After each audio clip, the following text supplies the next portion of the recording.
Good morning మిత్రమా. So మన ప్రధానమంత్రి నరేంద్ర మోడీ గారు మన జనవరి 25, 2026 నాడు మన్ కీ బాత్ 130వ ఎపిసోడులో ప్రస్తావించినటువంటి అంశాలన్నీ కూడా నేను ఇక్కడ ప్రస్తావించాను మిత్రమా. సో చూస్తే మరి ప్రధానమంత్రి నరేంద్ర మోడీ గారు ప్రస్తావించినటువంటి అంశాలు 130వ ఎపిసోడ్లో భాగంగా ఏమున్నాయని మనం గమనిస్తే మొట్టమొదటి అంశం వచ్చేసి స్టార్టప్ ఇండియా కార్యక్రమాన్ని 2016లో ప్రారంభించినప్పటికీ దేశంలో 500 కన్నా తక్కువ అంకుర పరిశ్రమలు ఉండేవి. అంటే 2016 కంటే ముందు.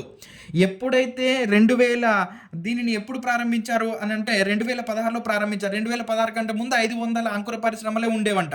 2016 నుంచి మొదలు పెడితే 2026 వరకు అంటే 10 సంవత్సరాల దశాబ్ద కాలంలో 2 లక్షలకు పైగా అంకుర పరిశ్రమలతో భారతదేశము ప్రపంచంలోనే 3వ స్థానానికి చేరుకుంది అనేటటువంటి విషయాన్ని ప్రస్తావించాడు. మరి ఇక్కడ అంకుర పరిశ్రమలో మొదటి స్థానం ఎవరున్నారు అని అంటే అమెరికా ఉంది, 2వ స్థానంలో చైనా ఉండగా 3వ స్థానంలో ఇండియా ఉంది అనేటటువంటి విషయాన్ని ప్రస్తావించాడు ప్రధానమంత్రి నరేంద్ర మోడీ గారు. మరి రెండవ అంశంగా యునైటెడ్ అరబ్ ఎమిరేట్స్ అనేటటువంటి దేశాలను అభినందించాడు. ఎందుకనంటే అవి 2026వ సంవత్సరాన్ని కుటుంబ సంవత్సరంగా ప్రకటించాయి. అంటే కుటుంబానికి విలువనిచ్చేటటువంటి విధంగా అవి ముందుకు వెళ్తున్నాయి కాబట్టి అందుకని దానిని యుఏఈని అభినందించాడు ప్రధానమంత్రి నరేంద్ర మోడీ గారు. అవి కుటుంబ సంవత్సరంగా ప్రకటించాయన్నమాట.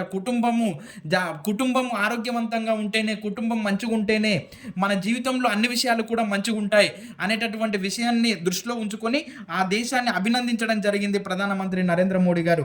మరి అదేవిధంగా మూడో అంశం చూస్తే అత్యుత్తమ నాణ్యతకు మారుపేరుగా నిలవాలి భారతదేశము. అంటే క్వాలిటీలో, నాణ్యతలో ఏ వస్తువును తయారు చేసినా, అది ఏ డ్రగ్ను తయారు చేసినా, ఏ మందును తయారు చేసినా కూడా, ఏ ఔషధాన్ని తయారు చేసినా కూడా నాణ్యతలో ఎటువంటి లోపం లేకుండా చేయండి అనేటటువంటి విషయాన్ని చెప్పాడు. దేశంలో ఏ ఉత్పత్తి తయారు చేసినా కూడా ప్రపంచంలోనే అత్యుత్తమంగా ఉండాలి. అదేవిధంగా నాణ్యత అనేది మన మంత్రము, క్వాలిటీ అనేది మన మంత్రంగా ఉండాలి. మేక్ ఇన్ ఇండియా, అదేవిధంగా స్టార్టప్లు, పరిశ్రమలు నాణ్యతలో ఎలాంటి రాజీ పడకూడదు. నాణ్యతగా ఉంటేనే మనము ప్రపంచంలోనే నెంబర్ 1గా రాణించగలుగుతాం అనేటటువంటి విషయాన్ని ప్రస్తావిస్తూ ప్రపంచంలోనే నాణ్యమైనటువంటి వస్తువులను తయారు చేయండి, నాణ్యమైన వస్తువులుగా ఉండే విధంగా మన భారతదేశాన్ని తయారు చేయండి అనేటటువంటి విషయాన్ని ప్రస్తావించాడు. మరి చూస్తే మరి మేక్ ఇన్ ఇండియా అనేది ఎప్పుడు ప్రారంభమైందని అంటే సెప్టెంబర్ 25, 2014వ సంవత్సరంలో ప్రధానమంత్రి నరేంద్ర మోడీ గారు ప్రారంభించారు. మరి మేక్ ఇన్ ఇండియా యొక్క ప్రధానమైనటువంటి లక్ష్యం ఏంటి అని అంటే భారతదేశాన్ని ప్రపంచ తయారీ కేంద్రంగా మార్చడం, దేశ విదేశీ పెట్టుబడులను ఆకర్షించడం, ఉపాధి అవకాశాలను పెంచడం అనేది మేక్ ఇన్ ఇండియా యొక్క ప్రధానమైనటువంటి లక్ష్యం. మరి అంటే ఏంటి? గ్లోబల్ మ్యానుఫ్యాక్చరింగ్ హబ్గా భారతదేశాన్ని మార్చి దేశ విదేశాల నుండి పెట్టుబడులను గ్రహించి మన జీడిపిని అత్యధికంగా ముందుకు తీసుకువెళ్ళాలనేటటువంటి గొప్ప సంకల్పంతో ప్రారంభించిందే మేక్ ఇన్ ఇండియా అనేటటువంటి కార్యక్రమం. మరి ఈ మన్ కీ బాత్ అనేటటువంటి దాని గురించి మనం చూస్తే ఈ మన్ కీ బాత్ అనేది 2014 అక్టోబర్ 3వ తారీఖున నరేంద్ర మోడీ గారు ప్రారంభించారు. ఇది మన్ కీ బాత్ అనేది ప్రతి నెల చివరి ఆదివారం ఉదయం 11 గంటలకు ఆల్ ఇండియా రేడియోలో ప్రసారం అవుతూ ఉంటుందన్నమాట.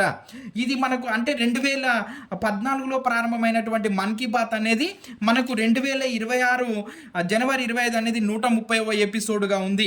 మరి దీని లక్ష్యం ఏంటి? మన్ కీ బాత్ యొక్క ప్రధానమైనటువంటి లక్ష్యం ఏంటి అని అంటే ఆ నెలలో జరిగినటువంటి ప్రత్యేకమైనటువంటి అంశాలు కానీ, వివిధ రంగాలలో భారతీయులు సాధించినటువంటి విజయాలు కానీ, భారతదేశ ప్రజలు సాధికారతను సాధించే విధంగా వాళ్ళల్లో ప్రేరణను నింపే విధంగా మాట్లాడటమే దీని యొక్క ప్రధానమైనటువంటి లక్ష్యం అన్నమాట.